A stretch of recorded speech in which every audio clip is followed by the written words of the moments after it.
Hello, beautiful family. How are you all doing? Thank you so dearly for always tuning in. I really appreciate. Today, the first time you are coming across us, so you are hearing this voice for the first time. We still remain Progress News and we give you all the latest updates. Remember, in this platform, we react to all videos and your opinion is highly needed. So sit back, watch this video, and I'll be right back. Ipob. Ipob, mama. Good afternoon, good morning, and a good evening, including good night, depending on your time zone and which you for video here. Book open a subscription. Open a subscribe where I book bambo. You know you are there man on bambo subscribe where I book follow la YouTube, including la Facebook. We went to see today in second opportunity to kill Simon again. Ndị Igbo ndị Biafra unu ajunu go nwo no la nwere onwe anyị na nna azọ kemgbe esi wee maburu nwanne anyị nwoke bụ Nnamdi Kanu ijunu go onwe gị ka ihe jara bụ Biafra struggle ọ bụrụ na Simon apụtadị ka ihe jara bụ Biafra struggle that is now ọ bụ na kemgbe esi wee maburu nna anyị ukwu abụ ka ya na-akpọ ya Maazị Simon Maazị Nnamdi Kanu ọ bụla Simon ekpa nwa njọkụ ekperima ọ bụ na ekperima apụta ka ihe jara abụ the fakes of this Biafra struggle by now onye ọbụla alarigo by now echefugo ihe banyere Biafra by now ihe banyere Biafra abụrụgo ihe ya ba na-etinye nkwụ n'isi na a na-asị nna m gwarapụ ndị a na onye ndu nọ na ime mgbe ọ pụta mana nwa amadi abịara hazie ihu ọrụ ada new dimension o wepụta ya anya na-afịa. Some of us they very addictive to his broadcast. Somebody like me now, I'm very addictive to his broadcast. Some of us they addictive to it. I am on a new dimension. The guy they change the gear. Yes, Mazi Simon Ebaman Joko. The guy they change the gear. And now no because he watch a broadcast here and keep as well. He man no they change the gear. Yes, only change the gear. Broadcast here now. That is stress free. On a web there, they play the show. Enough ya lanya. On a web we confirm ya. So this guy Diego, the guy is super intelligent, and they go them madi bizindo. This guy able Simon Eba, Obidro ni zizi. Nambidi is in ya, shoes all the part of honor. Yes. Ndo that guy was ring me. Lambidi is in there, Obruzo choose a part or the part of honor. Lande follow see Junior Obruzo follow part of honor. Everybody body and the embassy. Can you feel it by now? Kwake again. Obruzo choose a part of honor. Lambidi is everybody ndi mu obodo. Can you feel it by now? You get Kuria. Confirm. Man, old breed to Nambidi easy. Dozie nduwe dozie. You got to go? Ndu ya kwuroto.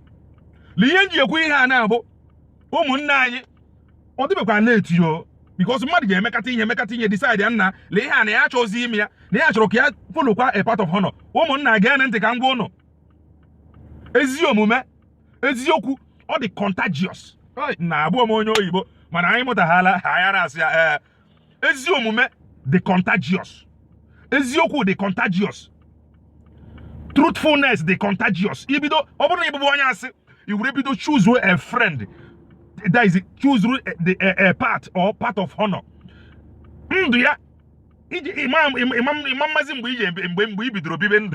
Yes. Some of us who are very addictive to broadcasting Simon. Or the guy about convert chaga in.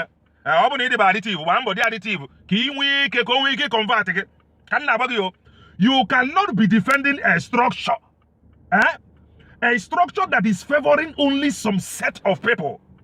Oh, how can you be defending a structure or some individual called a favor?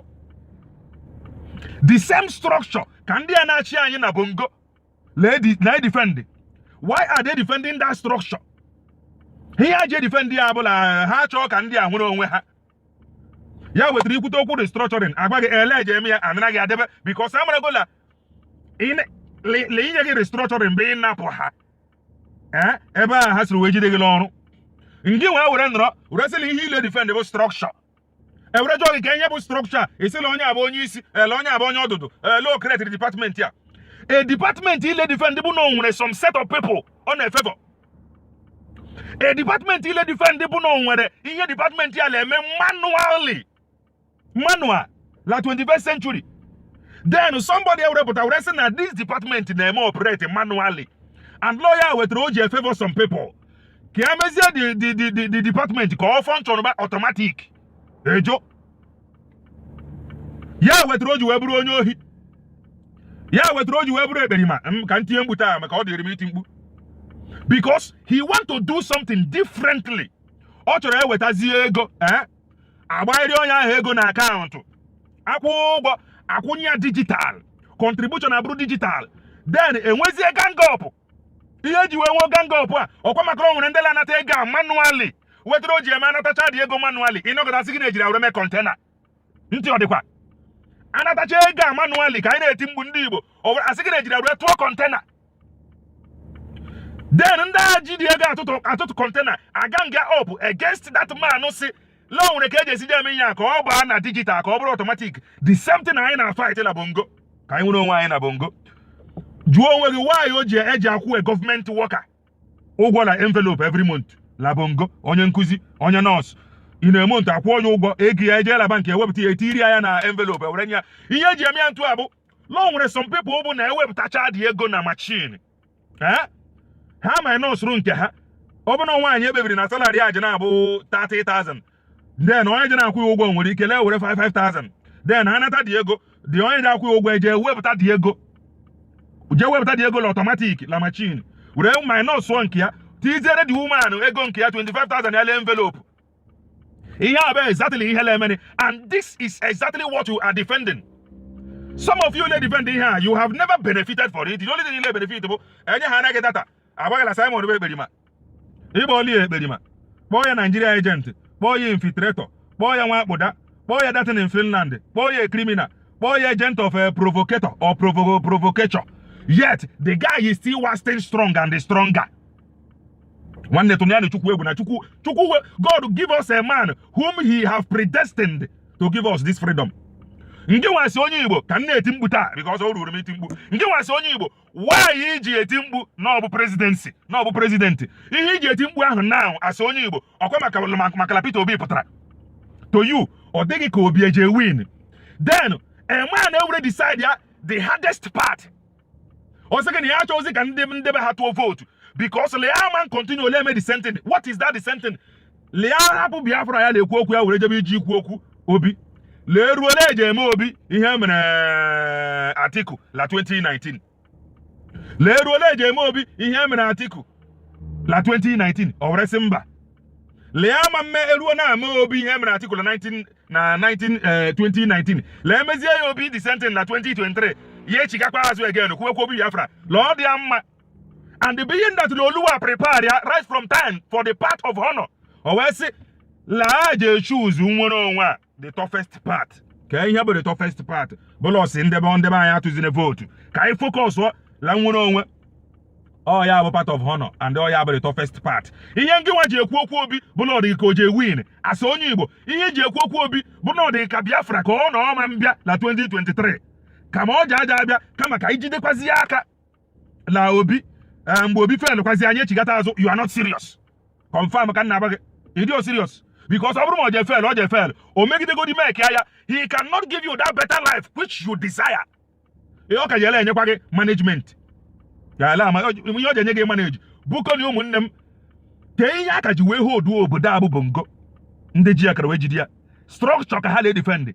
Why defending that structure? Because the structure is beneficiary, is benefiting them. Ya ka ha ji defend that structure. Ya ka ha ji wee charge they actually happy ya ka eji ekwe nkwa community police, state police, local government police, restructuring, regional government. Ihe niile afafafawo. Ihe a bụ structure. Ihe ji wee jidi ya ji say ike bụla ha chọọ ka ha lose oye. He were nọ for years. He lay defend this structure against a man who want to function automatically. He choose ka anyị nwetacha dị na nke obere abụ presidency rapụchago di freedom.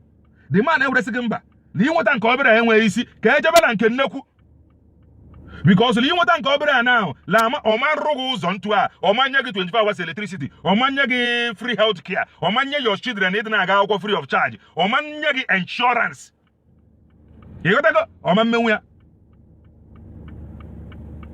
nneki ihe oje enyenwu ga the same management of life na benefit to some people some people they benefit from ihe anyị ji ekwu ya na eti mkpu bụ na broadcast the guy like nke ikpeazụ a ọ kpụ ọkụ n'ọnụ mana ihe nji ekwu ihe abụ gbaa mbụ ụmụnne m ka anyị choose that hard part like this 2023 that hard part ka ihe bụ that hard part bụ Biafra why o ji eme onye pụta ọ na-asị gị na ya ji abụ local government chairman ya ji ekwutere gị ọnụ gị ma ivotu in ka ya bụrụ Biafran ya ji represent gị ọfụma ivotu ha in ozugbo ọ bụrụ agụ because ọchọzi ka ihe ọbụla ka anything tampa ife ọ na-arụ na mgburu nwaanyị ma akụwakwuo glass ọchọzi ime ihe ahụ ị na-ekwu ihe ọ chọrọ ime abụ ọ dị focus dịala ihe nrite nke ya so nwanne anyị nwoke si anyị choose the hard part ọ bụ na ịma nsogbu choose nyere efe n'ụzọ ka ndị ya choose this hard part choose ya yes why o ji eme eji kwesị Mandela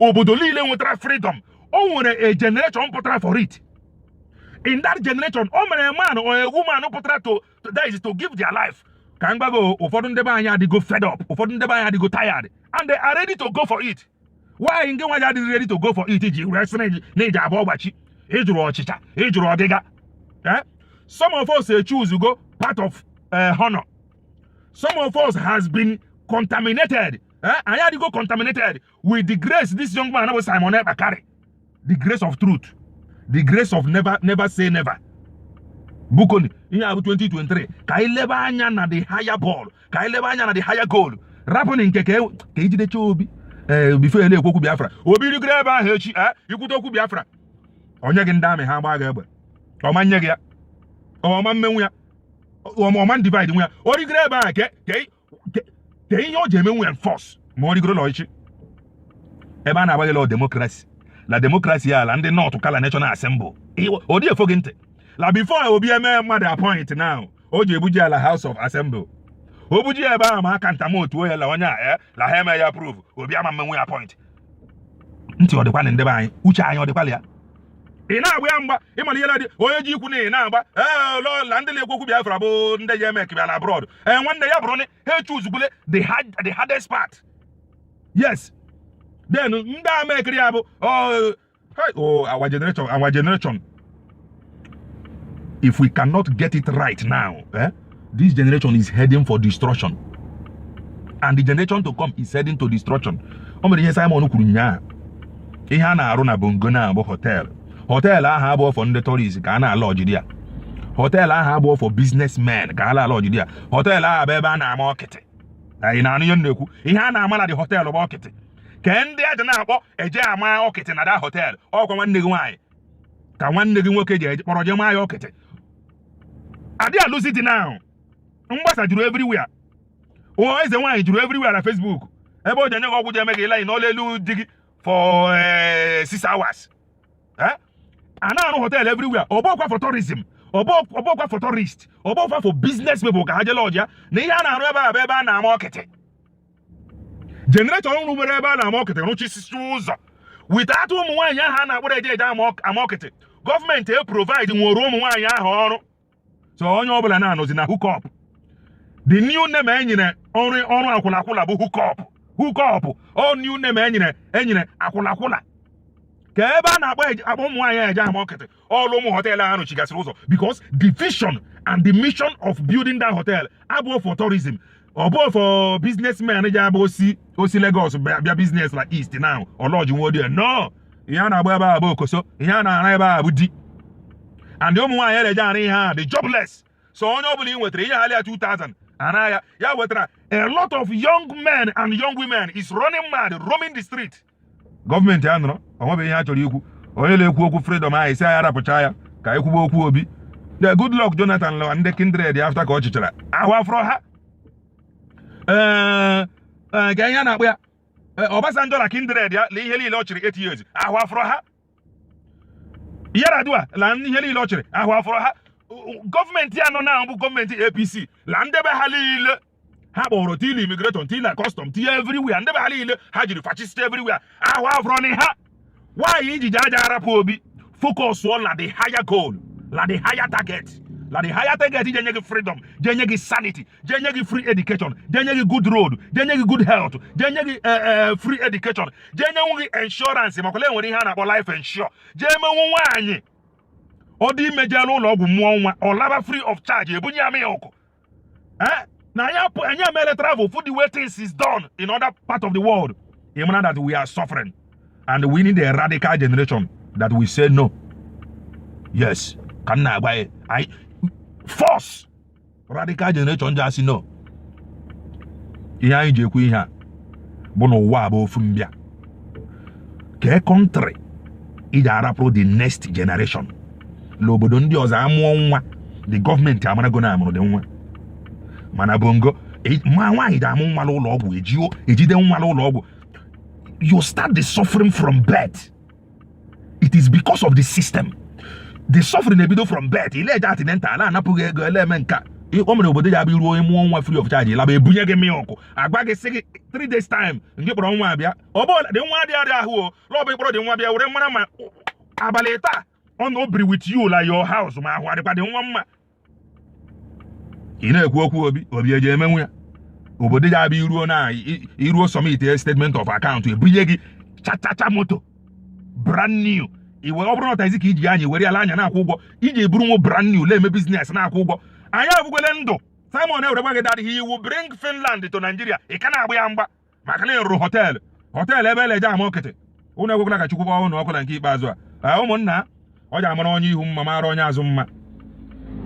You are not destined to fight for freedom. Why not give those that are predestined from their mother's womb to do it? We go thousands of men and women ready to give their self for the sake of this freedom. Ready. Why not allow 100 ready ka ha mee ya? Simon Angoli yiri ile ọja aṅụ. Ọ sị anyị na Biafra na-abịa this year. Some of us ma lọ bịa le ọma mbụ automatic ihe niile eji ebido tebe mmụọ ozugbo.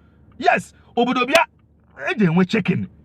Ịghọtago mana ndị ọcha na prepare for the next 30 years for the next some ndị ọcha now enwego program to 2030. Ha mee budget ha dị very clear. Nke ndebe anyị ji eme budget bụ oyi ka anyị ji eme budget. We don't want to that is anyị adịghị visionistic. Matabirila m na-asụ oyibo. Anyị adịghị afụ echi. Ihe anyị na-afụ na bụ now. Ya wetara anyị ji wee si n'obu obi now. Ya wetara anyị ji wee si n'obu Nigeria now. Ya wetara anyị ji eme budget anyị niile as Nigerians now, not for tomorrow. L'obodo ndị ọzọ ihe ha ji eme dia budget bụ agriculture. Nke anyị ji mmanụ eme budget. To show you how lazy we have become. Mmanụ nwanyị anyị nwere. Anyị adịghị refine ya. Mịpụta dị mmanụ. Ewurebu ya bụ ndị ọcha. Ha ewureje refine ya were buchigara anyị azụ. Why not? Mmanụ anyị nwere nwoke elegozi 500. Why not? La anyị butere the mmanụ nnọọ. O take anyị 1 month for refining. In that process of refining, anyị gogodie mmanụ 500 naira per liter. Anyị amara that the country no the process of refining the oil. Anyị chere. Then after the refining, distribute ya. Anyị ebido gobe la 15 naira. Obi eje menwu mmanụ ka ere la 15 naira. Obi eje menwu abarize ka ọ bụrụ 5,000.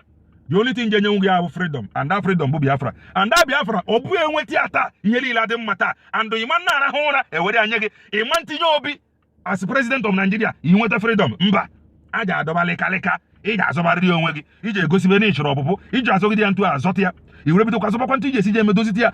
You are preparing it for the next generation. Don't be a lazy country. This country abụrụgo a lazy country. Yeah, with every budget centers now. Nobody cares about the next generation. Future na hotel ile arụ now. Ọ bụ hotel ije ahapụrụ next generation. Ụmụ nwaanyị a na-amụ ha dị arụ ọrụ. Ile arụ hotel ebe ajela ama ha okete. Tomorrow complain ba nke a bụ eze nwaanyị. Nke a nwaanyị ọma mbụ eze nwaanyị ka ọ taa nke nwa bụ nwoke ahụ. Bụgo Chukwu goziere anyị Simon Ekpa na Eke Orie na Afọ na Nkwọ. Nwanne ijebe ije ejori naba eji anaru. Ihe adị ka echi maka na echi adị agwụ. Nwanne Chukwu gozie gị. Ama m need ime. You are pregnant of something. And by the special grace of Elohim, Chukwu Okike Abịama, you will give birth to that which you carry, which is freedom. Nelson Mandela mgbe o bidoro ya ụfọdụ ụgbara ya mgba. Today, some ndị na-agbakwa gị mgba na asị Nelson Mandela obodo ahụ ị nọ n'ime ya nwanne m mmadụ tinyere isi mmadụ tara tọrọ ntutu taa that things cannot continue this way. They need the change before enwe the change.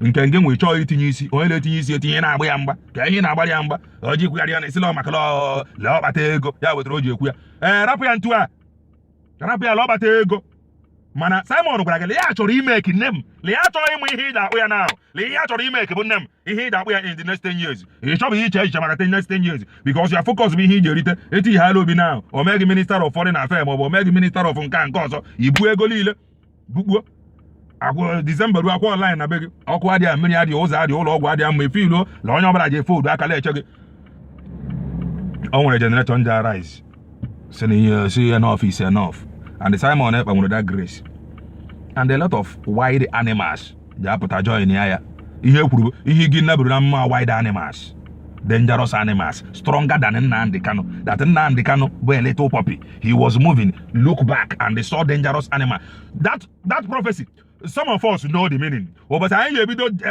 kọwara the meaning unu nwere ike ghọtaba ya Simon na ndị na some dangerous animals ndị ọzọ ka na-abịa and mgbe ha bịa ọsọ ji afọ onye ọbụla n'ụkwụ ka Chineke mezie okwu a inweta ozi a shia ya emekwujọ gị gbagara ihe anyị na-ekwu bụ eziokwu we have been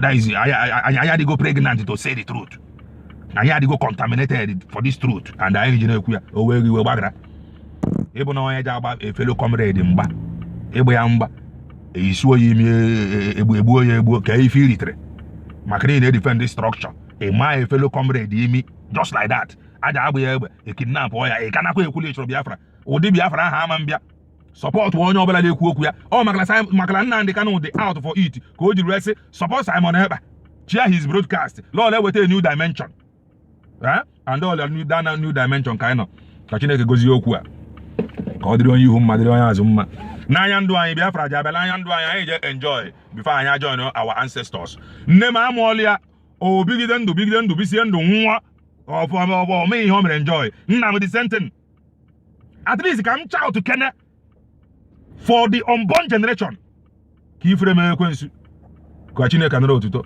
na aha eze Chite Okeabiama ise.